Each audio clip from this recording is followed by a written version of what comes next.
আসসালামু আলাইকুম প্রিয় ভাই বোনেরা। সকাল সকাল উঠে ডিম নিয়ে এসেছিলো, সেগুলো পানির মধ্যে ভিজিয়ে দিলাম ধুয়ে রাখবো বলে। দিয়ে রান্না করার জায়গাটা ক্যাচরা হয়ে থাকলে ভালো লাগে না, পরিষ্কার থাকলে রান্না করতেও ভালো লাগে, তাই পরিষ্কার করে নিলাম। তারপর চলে এলাম সেই ভিজিয়ে রাখা ডিমগুলো পরিষ্কার করে নিয়ে ফ্রিজে ভরে দিলাম। দিয়ে সোজা রান্নার কাজে চলে এলাম কড়ি বানানোর জন্য। তো ছাঁচ আনিয়ে রেখেছিলাম, সেটা একটা পাত্রের মধ্যে ঢেলে দিলাম, যেটাই রান্না করব সেটার মধ্যে আমি ডাইরেক্ট ঢেলে নিয়েছি। তারপর দই, কাঁচা লঙ্কা আর বেসনটা বেশি দেবো না, অল্প পরিমাণ দেবো, 1 চামচ কি 1.5 চামচ, নাহলে বেশি দিলে আবার কড়িটা গাঢ় হয়ে যাবে, ভালো লাগবে না ওটা। দিয়ে পিষে নিলাম, পিষে নিয়ে ছাঁচের মধ্যে ঢেলে দিলাম।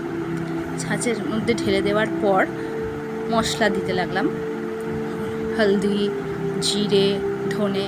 আমি কাঁচা লঙ্কা দিয়েছি বলে গুঁড়ো লঙ্কাটা কিন্তু আর দিলাম না, দিয়ে গ্যাসটা চাপিয়ে দিলাম। গ্যাসের মধ্যে ফুটে গেলে বাঘার দেওয়ার জন্য পাক্কা জিরে তেলের মধ্যে দিলাম, তারপর রসুন থেতো করে, শুকনো লঙ্কা, আর কড়ি যখন বানাচ্ছি তখন কারি পাতা তো দিতেই হবে, কারি খিচড়ি বানানোর জন্য তো কারি পাতা লাগবেই। দিয়ে আর পেঁয়াজটা দিয়ে ভাজা হয়ে গেলে কারির মধ্যে ঢেলে দেবো।